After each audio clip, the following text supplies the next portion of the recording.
नमस्कार दोस्तों। UP PCS mains के पॉइंट ऑफ व्यू से कक्षा 11 का जो अर्थव्यवस्था का बुक है वो महत्वपूर्ण है। उसकी एक श्रृंखला की शुरुआत करेंगे, जिसका ये पहला वीडियो है, पहला चैप्टर है इसका, स्वतंत्रता की पूर्व संध्या पर भारतीय अर्थव्यवस्था। ये बुक जो बांटा गया है, पहले स्वतंत्रता की पूर्व भारतीय अर्थव्यवस्था की क्या स्थिति थी, क्या समस्याएं थी उसमें, ये बताया है। फिर 1947 के बाद, आज़ादी के बाद में 1947 से या योजना आयोग जब आया 1950 से लेकर के 1990 तक क्या स्थितियां रही, क्या चेंजेस हुए, उसमें जो योजना काल है ना, पंचवर्षीय योजनाओं का समय, तो ये योजना क्या है, उसका उद्देश्य क्या है, भारतीय अर्थव्यवस्था कैसे आगे बढ़ी, ये बताया हुआ है। फिर अगले अध्याय में बताया है कि 1991 में जो रिफॉर्म हुआ था, आर्थिक सुधार हुआ था, उसमें जो तीनों टर्म है, निजीकरण, वैश्वीकरण और उदारीकरण, उसकी परिभाषा दी है, उसका क्या प्रभाव पड़ा। फिर ग्रामीण विकास, ऐसे करके गरीबी, इन सब के बारे में चैप्टर है, जो कि हमारे मेंस जीएस पेपर 3 के लिए महत्वपूर्ण है। और जीएस पेपर जो 1 है उसमें सोसाइटी वाला हिस्सा है, उसमें भी हम यहाँ सबके एग्जाम्पल जो है कोट कर सकते हैं कई बार। तो पहले सीखते हैं कि स्वतंत्रता के पूर्व संध्या पर भारतीय अर्थव्यवस्था का क्या हाल था। विक्टर अलेक्जेंडर ब्रूस ने कहा था कि भारत हमारे साम्राज्य की धुरी है। यदि हमारे साम्राज्य का कोई राज्य अलग हो जाता है तो हम जीवित रह सकते हैं। यदि हम भारत को खो देते हैं तो हमारे साम्राज्य का सूर्यास्त हो जाएगा। ये लाइन नोट कर सकते हैं हम एग्जाम के लिए, जो निबंध आता है, निबंध में हम ऐसी लाइनें कोट कर सकते हैं कि विक्टर अलेक्जेंडर ब्रूस का कथन है ये। इसको याद कर लें अच्छे से कि विक्टर अलेक्जेंडर ब्रूस का कथन है। जो जीएस के पेपर हैं उसमें भी ऐसी लाइनें हम कोट कर सकते हैं कि भारत का जो है, या भारतीय उपमहाद्वीप का औपनिवेशिक काल में क्या महत्व था, तो इसके महत्व को उजागर करते हुए विक्टर अलेक्जेंडर ब्रूस ने कहा कि भारत हमारे साम्राज्य की धुरी है। यदि हमारे साम्राज्य का कोई राज्य अलग हो जाता है तो हम जीवित रह सकते हैं। यदि हम भारत को खो देते हैं तो हमारे साम्राज्य का सूर्यास्त हो जाएगा। एक बहुत अच्छा कोटेशन है, इसको हम एग्जाम में यूज कर सकते हैं। विक्टर अलेक्जेंडर ब्रूस का कथन है ये। अब देखते हैं परिचय। भारत का आर्थिक विकास विषयक इस पुस्तक का मूल उद्देश्य आपको भारतीय अर्थव्यवस्था की मूलभूत विशेषताओं की जानकारी देना और स्वतंत्रता प्राप्ति के बाद से हुए विकास से अवगत कराना है। यद्यपि देश की वर्तमान अवस्था तथा भविष्य की संभावनाओं की चर्चा करते समय उसके आर्थिक अतीत पर ध्यान देना भी उतना ही महत्वपूर्ण होगा, इसलिए हम अपनी चर्चा का आरंभ स्वतंत्रता से पूर्व देश की अर्थव्यवस्था की स्थिति से कर रहे हैं। इसी क्रम में हम उन सब बातों को भी स्पष्ट पहचान करेंगे जिन्होंने स्वतंत्र भारत के विकास की रणनीतियों का निर्धारण करने में महत्वपूर्ण योगदान दिया। भारतीय अर्थव्यवस्था की वर्तमान संरचना कोई आज की नहीं है। इसके मूल सूत्र तो इतिहास में बहुत गहरे हैं, विशेष रूप से उस अवधि में जब भारत 15 अगस्त 1947 को स्वतंत्रता प्राप्ति के पूर्व 200 वर्षों तक ब्रिटिश शासन के अधीन था। भारत में ब्रिटिश औपनिवेशिक शासन का मुख्य उद्देश्य इंग्लैंड में तेजी से विकसित हो रहे औद्योगिक आधार के लिए भारतीय अर्थव्यवस्था को केवल एक कच्चा माल प्रदायक तक ही सीमित रखना था। एक प्रश्न यहाँ से पूछा गया यूपी पीसीएस मेंस में कि अंग्रेजी शासन के औपनिवेशिक काल के 200 वर्षों के शासन के समय भारत की अर्थव्यवस्था की ऋण क्षतिग्रस्त हो गई थी। टिप्पणी कीजिए। यानी कि 200 वर्षों के शासनकाल में अंग्रेजों ने कैसे भारतीय अर्थव्यवस्था की ऋण, जो भारत के उद्योग थे, जो हस्त कौशल थे, जो कपड़ा सूती का वस्त्र उद्योग थे, जूट उद्योग था, कृषि था, उन सबको कैसे क्षतिग्रस्त कर दिया, जो भारतीय अर्थव्यवस्था के आधार थे, ऋण थे। तो यहाँ पे बताया हुआ है कि औपनिवेशिक शासन का मुख्य उद्देश्य इंग्लैंड में तेजी से विकसित हो रहे औद्योगिक आधार के लिए भारतीय अर्थव्यवस्था को केवल एक कच्चा माल प्रदायक तक ही सीमित रखना था। उस शासन की अधीनता के शोषक स्वरूप को समझे बिना स्वतंत्रता के बाद के पिछले 7 दशकों में भारत में हुए विकास का सही मूल्यांकन कर पाना संभव नहीं है। औपनिवेशिक शासन के अंतर्गत निम्न स्तरीय आर्थिक विकास था। अंग्रेजी शासन की स्थापना से पूर्व भारत की अपनी स्वतंत्र अर्थव्यवस्था थी। यद्यपि जन सामान्य की आजीविका और सरकार की आय का मुख्य स्रोत कृषि था, फिर भी देश की अर्थव्यवस्था में विभिन्न प्रकार की विनिर्माण गतिविधियां हो रही थीं। ये सब भारतीय कृषि के आधार थे, जिसको क्षतिग्रस्त कर दिया गया। कृषि विनिर्माण गतिविधियां भी कुछ चल रही थीं। सूती व रेशमी वस्त्रों, धातु आधारित और बहुमूल्य मणिरत्न आदि से जुड़ी शिल्प कलाओं के उत्कृष्ट केंद्र के रूप में भारत विश्व भर में सुविख्यात हो चुका था। तो सूती वस्त्र उद्योग, पहले तो कृषि, विनिर्माण उद्योग, सूती व रेशमी वस्त्रों, धातु आधारित उद्योग, बहुमूल्य मणिरत्न आदि से जुड़ी शिल्प कलाओं के उत्कृष्ट केंद्र के रूप में भारत विख्यात था। भारत में बनी इन चीज़ों के विश्व के बाजारों में अच्छी सामग्री के प्रयोग तथा उच्च स्तर की कलात्मकता के आधार पर बड़ी प्रतिष्ठा थी, जिसको इन्होंने क्षतिग्रस्त कर दिया, जो हम अपने आंसर राइटिंग में यूज कर सकते हैं। औपनिवेशिक शासकों द्वारा रची गई आर्थिक नीतियों का ध्येय भारत का आर्थिक विकास नहीं, बल्कि अपने मूल देश के आर्थिक हितों का संरक्षण और संवर्धन ही था। इन नीतियों ने भारत की अर्थव्यवस्था के स्वरूप के मूल रूप को बदल डाला। भारत इंग्लैंड को कच्चे माल की पूर्ति करने तथा वहां के बने तैयार माल का आयात करने वाला देश बनकर रह गया। स्वाभाविक ही था कि औपनिवेशिक शासकों ने कभी इस देश की राष्ट्रीय तथा प्रति व्यक्ति आय का आकलन करने की भी ईमानदारी से कोई प्रयास नहीं किया। कुछ लोगों ने निजी स्तर पर आकलन किए, पर उनके अनुमान में बहुत विसंगतियां और आपसी मतभेद थे। इन आकलनकर्ताओं में Dadabhai Naoroji, William Digby, Findlay Shirras, doctor VKRV Rao, RC Desai प्रमुख रहे। औपनिवेशिक काल के दौरान डॉक्टर राव द्वारा लगाए गए अनुमान बहुत महत्वपूर्ण माने जाते हैं। फिर भी सभी अध्ययनकर्ताओं एक बात पर सहमत रहे हैं कि 20वीं शताब्दी के पूर्वार्ध में भारत की राष्ट्रीय आय की वार्षिक समृद्धि दर 2% से कम ही रही है तथा प्रति व्यक्ति उत्पाद वृद्धि दर तो मात्र 0.5% ही रहा है। अब ये स्टेटमेंट हम यूज कर सकते हैं एक फैक्ट के रूप में कि 20वीं शताब्दी के पूर्वार्ध में भारत की राष्ट्रीय आय की वार्षिक समृद्धि दर 2% से कम ही रही तथा प्रति व्यक्ति उत्पाद वृद्धि दर तो मात्र 0.5% ही रह गई। अब देखें कृषि क्षेत्रक। ब्रिटिश औपनिवेशिक शासन के अंतर्गत भारत मूलतः एक कृषि अर्थव्यवस्था ही बना रहा। देश की लगभग 85% जनसंख्या जो गांवों में रहती थी, बसी थी, प्रत्यक्ष या परोक्ष रूप से कृषि के माध्यम से ही अपनी रोजी रोटी कमा रही थी। एक बड़ी जनसंख्या का व्यवसाय होने के बाद भी कृषि क्षेत्र में गतिहीन विकास की प्रक्रिया चलती ही रही।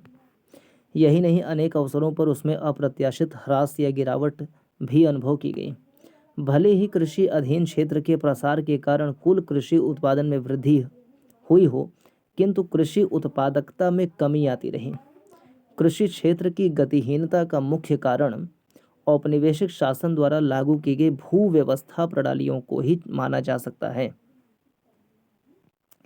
आज के समस्त पूर्वी भारत में, जो उस समय बंगाल प्रेसिडेंसी कहा जाता था, लागू की गई जमींदारी व्यवस्था में तो कृषि कार्यों से होने वाली समस्त लाभ को जमींदार ही हड़प जाते थे।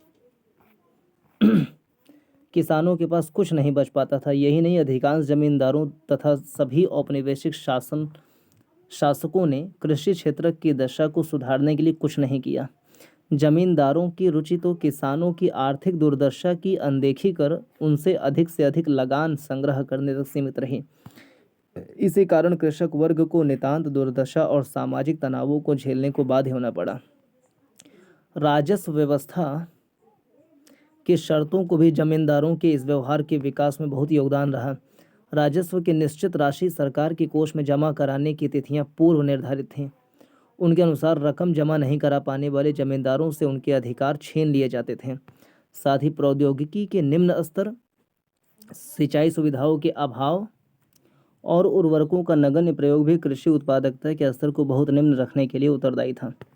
किसानों की दुर्दशा को और बढ़ाने में इसका भी बड़ा योगदान रहा। देश के कुछ क्षेत्रों में कृषि के व्यावसायीकरण के कारण नकदी फसलों की उच्च उत्पादकता के प्रमाण भी मिलते हैं, किंतु उच्च उत्पादकता के लाभ भारतीय किसानों को नहीं मिल पाते थे, क्योंकि उन्हें तो खाद्यान्न की खेती के स्थान पर नकदी फसलों का उत्पादन करना पड़ता था, जिनका प्रयोग अंततः इंग्लैंड में लगे कारखानों में किया जाता था। सिंचाई व्यवस्था में कुछ सुधार के बावजूद भारत बाढ़ नियंत्रण एवं भूमि की उपजाऊ शक्ति के मामले में पिछड़ा हुआ था, जबकि किसानों के एक छोटे से वर्ग ने अपने फसल पैटर्न को परिवर्तित कर खाद्यान्न फसलों की जगह वाणिज्यिक फसलें उगाना आरंभ किया। काश्तकारों के एक बड़े वर्ग तथा छोटे किसानों के पास कृषि क्षेत्र में निवेश करने के लिए न ही संसाधन थे, न तकनीक और न ही कोई प्रेरणा। अब औद्योगिक क्षेत्र के बारे में देखें। ये सब बहुत महत्वपूर्ण है। आधुनिक इतिहास में जो क्वेश्चन आते हैं उसमें से अक्सर जो आर्थिक इतिहास है वहाँ से प्रश्न आते हैं। कृषि की ही भांति औपनिवेशिक व्यवस्था के अंतर्गत भारत एक सुदृढ़ औद्योगिक आधार का विकास भी नहीं कर पाया। देश की विश्व प्रसिद्ध शिल्प कलाओं का पतन हो रहा था। प्रश्न पूछा गया है एग्जाम में कि 200 वर्षों के औपनिवेशिक शासनकाल में किस प्रकार भारत की अर्थव्यवस्था की ऋण क्षतिग्रस्त हो गई। भारतीय अर्थव्यवस्था की ऋण क्या है, पहली बात तो वो जाने। कृषि, अब इसमें हम बना सकते हैं फ्लो डायग्राम बनाकर कि कृषि को कैसे क्षतिग्रस्त हुआ, कृषि कैसे क्षतिग्रस्त हुआ जो कि ऋण था। तो उसमें हम बता लें कि 85% लोग कृषि पर निर्भर थे। कृषि का व्यवसायीकरण किया गया, नकदी फसलों पर जोर दिया गया। कृषि उत्पादकता में कमी थी क्योंकि कृषि में निवेश की कमी थी, तकनीकी विकास की कमी थी। भू राजस्व प्रणाली ऐसी बनाई गई जमींदारी व्यवस्था के कारण किसानों का बहुत शोषण हुआ। प्रौद्योगिकी का निम्न स्तर था, सिंचाई सुविधाओं की कमी थी, उर्वरकों का निम्न प्रयोग था। इस वजह से जो है कृषि क्षतिग्रस्त हो गई। फिर अगला जो है, भारतीय अर्थव्यवस्था की रीढ़ में कृषि था और शिल्प कलाएं भी थीं। सूती वस्त्र उद्योग, जूट उद्योग और मृद भांड हम कह लें, कुछ और भी चीज़ें जो शिल्प कला, हस्तकला थी, वो बहुत ही मतलब एक ऋण थी भारतीय अर्थव्यवस्था की, वो क्षतिग्रस्त हुआ। उसके बारे में बता रहा है कि देश की विश्व प्रसिद्ध शिल्प कलाओं का पतन हो रहा था, किंतु उस प्रतिष्ठित परंपरा का स्थान ले सकने वाले किसी आधुनिक प्रौद्योगिकी आधार की रचना नहीं होने दी गई। भारत के इस औद्योगिकरण कहते हैं इसको, औद्योगिकरण के पीछे विदेशी शासकों का दोहरा उद्देश्य था। देखिए औद्योगिकरण क्या होता है। नंबर 1, अपने देश में कृषि का विकास खूब कर, मतलब कृषि करें, उद्योगों का विकास खूब करना। नंबर 2, जो औपनिवेशिक राष्ट्र है उसमें उद्योगों का पतन कर देना और नए उद्योग न पनपने देना। यह है औद्योगिकरण। तो औद्योगिकरण का दोहरा उद्देश्य क्या था। एक तो वे भारत को इंग्लैंड में विकसित हो रहे आधुनिक उद्योगों के लिए कच्चे माल का निर्यातक बनाना चाहते थे। पहला औद्योगिकरण में यह हुआ कि भारत से कच्चा माल ले लिया। दूसरा, वे उन उद्योगों के उत्पादन के लिए भारत को ही एक विशाल बाजार भी बनाना चाहते थे। इस प्रकार उन उद्योगों के प्रसार के सहारे वे अपने देश ब्रिटेन के लिए अधिकतम लाभ सुनिश्चित करना चाहते थे। ऐसे आर्थिक परिदृश्य में भारतीय शिल्पकलाओं के पतन से जहां एक और भारी स्तर पर बेरोजगारी फैल रही थी, वहीं स्थानीय उत्पाद से वंचित भारतीय बाजारों में मांग का भी प्रसार हो रहा था। इस मांग को इंग्लैंड से सस्ते निर्मित उत्पादों के लाभपूर्ण आयात द्वारा पूरा किया गया। यद्यपि 19वीं शताब्दी के उत्तरार्ध में भारत में कुछ आधुनिक उद्योगों की स्थापना होने लगी थी, किंतु उनकी उन्नति बहुत धीमी ही रही। प्रारंभ में तो यह विकास केवल सूती वस्त्र और पटसन उद्योगों को आरंभ करने तक ही सीमित थी। सूती कपड़ा मिलें प्रायः भारतीय उद्यमियों द्वारा ही लगाई गई थीं और यह देश के पश्चिमी क्षेत्रों, आज के महाराष्ट्र, गुजरात में ही अवस्थित थीं। पटसन उद्योगों की स्थापना का श्रेय विदेशियों को दिया जा सकता है। यह उद्योग केवल बंगाल प्रांत तक ही सीमित रहा। 20वीं शताब्दी के आरंभिक वर्षों में लोहा और इस्पात उद्योग का विकास प्रारंभ हुआ। Tata iron and steel company TISCO की स्थापना 1907 में हुई।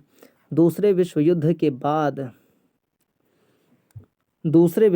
बाद चीनी सीमेंट कागज आदि के कुछ कारखाने स्थापित हुए, किंतु भारत में भावी औद्योगिकरण को प्रोत्साहित करने हेतु पूंजीगत उद्योगों को का प्रायः अभाव ही बना रहा। पूंजीगत उद्योगों का अभाव था। पूंजीगत उद्योग वे उद्योग होते हैं जो तात्कालिक उपभोग में काम आने वाली वस्तुओं के उत्पादन के लिए मशीनों और कलपुर्जों का निर्माण करते हैं। यत्र तत्र कुछ कारखानों की स्थापना से देश की पारंपरिक शिल्पकला आधारित निर्माणशालाओं के पतन की भरपाई नहीं हो पाई। यही नहीं, नव औद्योगिक क्षेत्र की समृद्धि दर बहुत ही कम थी और सकल घरेलू देशीय उत्पाद या सकल वर्धित मूल्य में इसका योगदान भी बहुत कम रहा। इस नए उत्पादन क्षेत्र की एक अन्य महत्वपूर्ण कमी यह थी कि इसमें सार्वजनिक क्षेत्र का कार्यक्षेत्र भी बहुत कम रहा। वास्तव में क्षेत्र प्रायः रेलों, विद्युत उत्पादन, संचार, बंदरगाहों और कुछ विभागीय उपक्रमों तक ही सीमित थे। तो ये रहा उद्योगों के बारे में।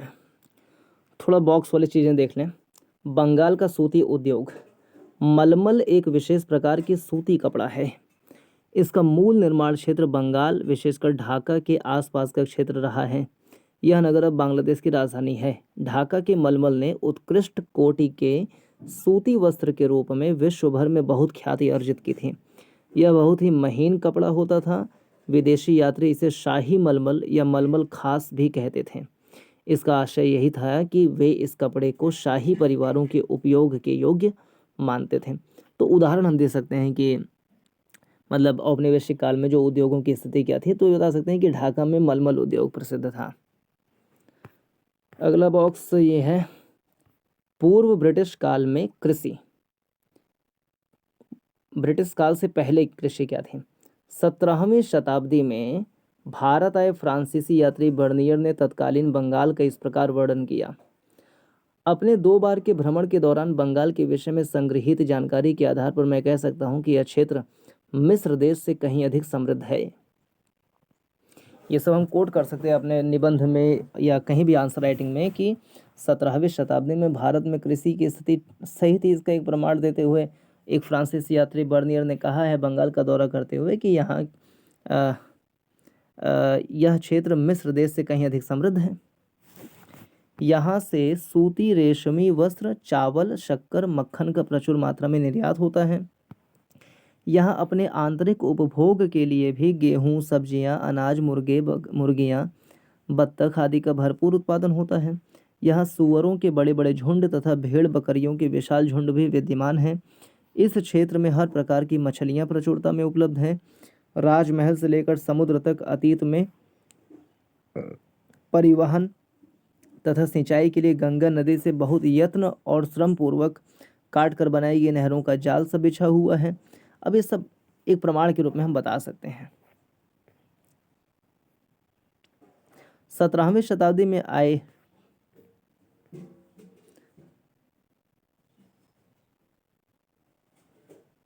देखो ऐसे प्रश्न आते हैं एग्जाम में, लगभग 200 वर्ष बाद क्या हुआ, तो ये ऐसे शब्दावली यूज करते हुए मेंस में क्वेश्चन बनते हैं। फिर अब कोई बॉक्स नहीं है। अब विदेशी व्यापार। अंग्रेजों के टाइम पे औपनिवेशिक शासनकाल में विदेशी व्यापार क्या था?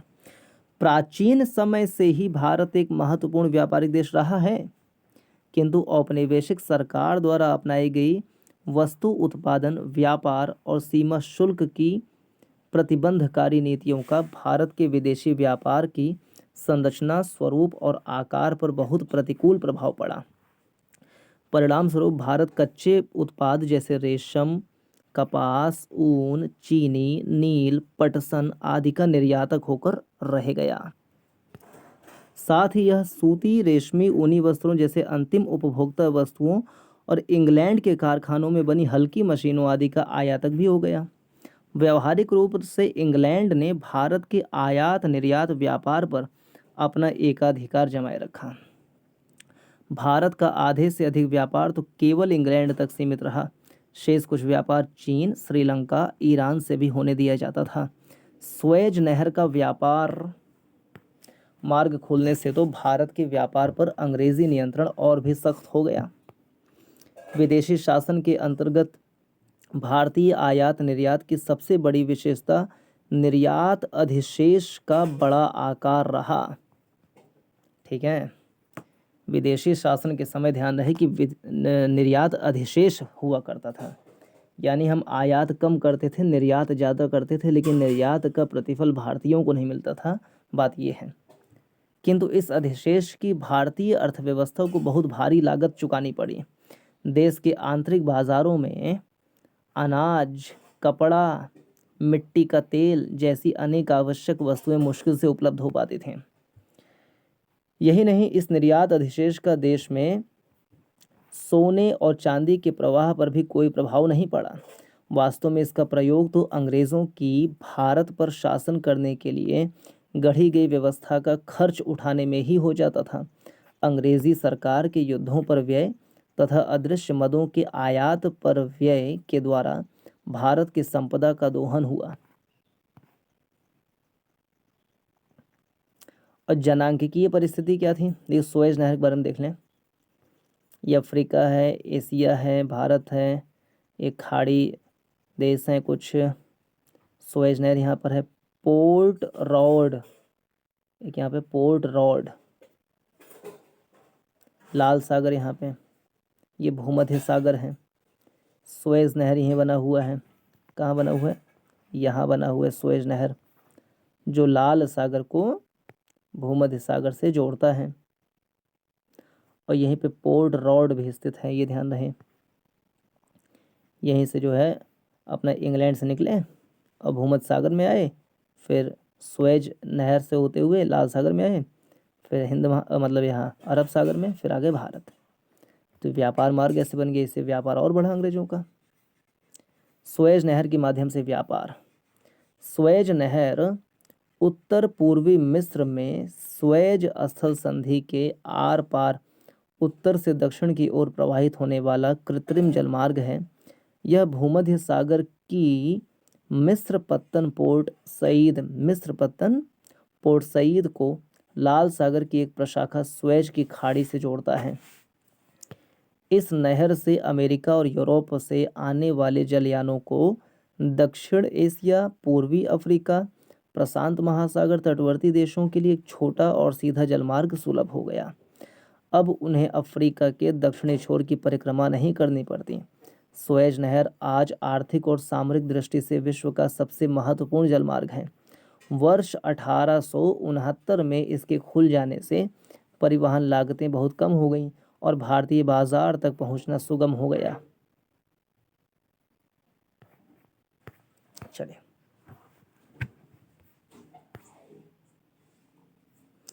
अब पढ़ेंगे जनांकीय परिस्थिति क्या थी औपनिवेशिक काल में। ब्रिटिश भारत की जनसंख्या के विस्तृत ब्यौरे सबसे पहले 1881 के जनगणना विस्तृत ब्यौरे 1881 की जनगणना के तहत एकत्रित किए। यद्यपि इसकी कुछ सीमाएं थीं, फिर भी इसमें भारत की जनसंख्या समृद्धि की विषमता बहुत स्पष्ट थी। बाद में प्रत्येक 10 वर्ष बाद जनगणना होती रही। 1921 के पूर्व का भारत जनांकीय संक्रमण के प्रथम सोपान में था। 1921 के पूर्व का भारत जनांकीय संक्रमण के प्रथम सोपान में था। द्वितीय सोपान का आरंभ 1921 के बाद माना जाता है, किंतु उस समय तक न तो भारत की जनसंख्या बहुत विशाल थी और न ही उसकी समृद्धि दर बहुत अधिक थी। सामाजिक विकास के विभिन्न सूचक भी बहुत उत्साहवर्धक नहीं थे।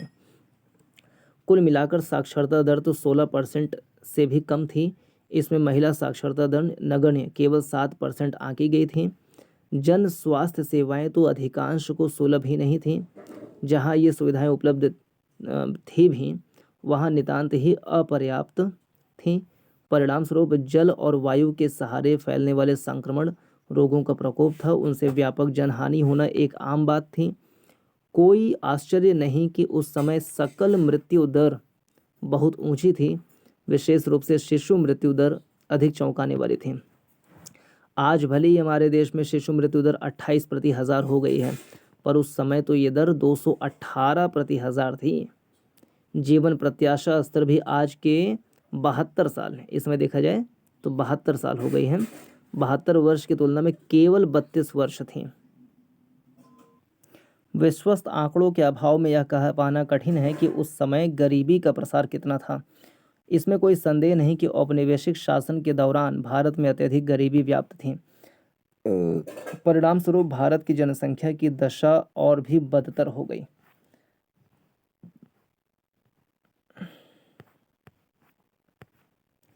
अब पढ़ेंगे व्यावसायिक संरचना कैसी थी अंग्रेजों के समय। औपनिवेशिक काल में विभिन्न औद्योगिक क्षेत्रों में लगे कार्यशील श्रमिकों के आनुपातिक विभाजन में कोई परिवर्तन नहीं आया। कृषि सबसे बड़ा व्यवसाय था जिसमें 70-75% जनसंख्या लगी थी। विनिर्माण तथा सेवा क्षेत्रों में विनिर्माण में 10% और सेवा क्षेत्रों में 15-20% लोग लगे हुए थे। क्षेत्रीय विषमताओं में वृद्धि एक बड़ी विलक्षणता रही। उस समय की मद्रास प्रेसिडेंसी आज के तमिलनाडु, आंध्र प्रदेश, कर्नाटक और केरल प्रांतों के क्षेत्रों में, मुंबई और बंगाल के कुछ क्षेत्रों में कार्यबल की कृषि क्षेत्र पर निर्भरता में कमी आ रही थी। विनिर्माण तथा सेवा क्षेत्रों का महत्व तदनुरूप बढ़ रहा था, किंतु उसी अवधि में पंजाब, राजस्थान, उड़ीसा के क्षेत्रों में कृषि में लगे श्रमिकों के अनुपात में वृद्धि आंकी गई। आधारिक संरचना कैसी थी। इंफ्रास्ट्रक्चर अंग्रेजों के समय औपनिवेशिक शासन के अंतर्गत देश में रेलों, पत्तनों, जल परिवहन, डाक तार आदि का विकास हुआ। इसका ध्येय जन सामान्य को अधिक सुविधाएं प्रदान करना नहीं था। ये कार्य तो औपनिवेशिक हित साधन के ध्येय से किए गए थे। अंग्रेजी शासन से पहले बनी सड़कें आधुनिक यातायात साधनों के लिए उपयुक्त नहीं थीं। जो सड़कें उन्होंने बनाई उनका ध्येय भी देश के भीतर उनकी सेनाओं के आवागमन की सुविधा तथा देश के भीतरी भागों से कच्चे माल को निकटतम रेलवे स्टेशन या पत्तन तक पहुंचाने में सहायता करना मात्र था। इस प्रकार माल को इंग्लैंड या अन्य लाभकारी बाजारों तक पहुंचाना आसान हो जाता था। ग्रामीण क्षेत्रों तक माल पहुंचाने में सक्षम सभी मौसम में उपयोग होने वाली सड़क मार्गों का अभाव निरंतर बना ही रहा। वर्षा काल में तो यह अभाव और भी भीषण हो जाता था। स्वाभाविक ही था कि प्राकृतिक आपदाओं और अकाल आदि की स्थिति में ग्रामीण क्षेत्रों में बसे देशवासियों का जीवन कठिनाइयों के कारण दूभर हो जाता था। अंग्रेजों ने 1850 में भारत में रेलों का आरंभ किया। यही उनका सबसे महत्वपूर्ण योगदान माना जाता है। रेलों ने भारत की अर्थव्यवस्था की संरचना को दो महत्वपूर्ण तरीकों से प्रभावित किया। एक तो इससे लोगों को भू क्षेत्रीय और सांस्कृतिक व्यवधानों को कम कर आसानी से लंबी यात्राएं करने के अवसर प्राप्त हुए। तो भू क्षेत्रीय और सांस्कृतिक व्यवधान कम हुए रेलों के विकास से। क्षेत्रीय और सांस्कृतिक व्यवधान में कमी आई, लंबी यात्राएं सुगम हुई। दूसरी ओर भारतीय कृषि के व्यवसायीकरण को बढ़ावा मिला। किंतु इस व्यवसायीकरण का भारतीय ग्रामीण अर्थव्यवस्थाओं के आत्मनिर्भरता के स्वरूप पर विपरीत प्रभाव पड़ा। भारत के निर्यात में निस्संदेह विस्तार हुआ, परंतु इसके लाभ भारतवासियों को मुश्किल से ही प्राप्त हुए। इस प्रकार जन सामान्य को मिले सांस्कृतिक लाभ व्यापक होते हुए भी देश की आर्थिक हानि की भरपाई नहीं कर पाए। सड़कों तथा रेलों के विकास के साथ साथ औपनिवेशिक व्यवस्था ने आंतरिक व्यापार तथा समुद्री जलमार्गों के विकास पर भी ध्यान दिया, किंतु ये उपाय बहुत संतोषजनक नहीं थे। उस समय के आंतरिक जलमार्ग अलाभकारी सिद्ध हुए। उड़ीसा की तटवर्ती नहर इसका विशेष उदाहरण है। यद्यपि इस नहर का निर्माण सरकारी कोष से किया गया था, तथापि यह रेल मार्ग से स्पर्धा नहीं कर पाई। नहर के समानांतर रेल मार्ग विकसित होने के बाद अंततः उस जलमार्ग को छोड़ दिया गया। भारत में विकसित की गई महंगी तार व्यवस्था का मुख्य ध्येय कानून व्यवस्था को बनाए रखना था। दूसरी ओर डाक सेवाएं अवश्य जनसामान्य को सुविधा प्रदान कर रही थीं, किंतु वे बहुत ही अपर्याप्त थीं। आधारिक संरचनाओं की वर्तमान अवस्था। निष्कर्ष, स्वतंत्रता प्राप्ति तक 200 वर्षों के विदेशी शासन का प्रभाव भारतीय अर्थव्यवस्था के प्रत्येक आयाम पर पड़ा। कृषि, उद्योग, फिर हम कहें जनांकिकीय, इसके अलावा व्यावसायिक संरचना, विदेशी व्यापार, इन सब पर प्रभाव पड़ा। कृषि क्षेत्र पहले से ही अत्यधिक श्रम अधिशेष के भार से लदा था। उसकी उत्पादकता का स्तर भी बहुत निम्न था।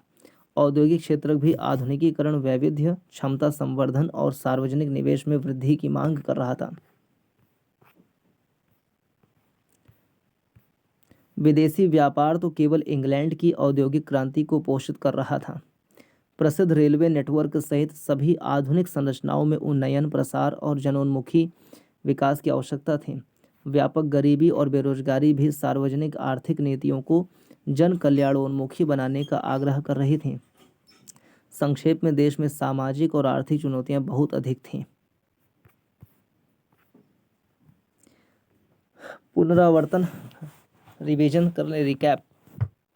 स्वतंत्रता के बाद की आर्थिक विकास की उपलब्धियों को सही रूप से समझ पाने के लिए स्वतंत्रता पूर्व की अर्थव्यवस्था की सही जानकारी की आवश्यकता है।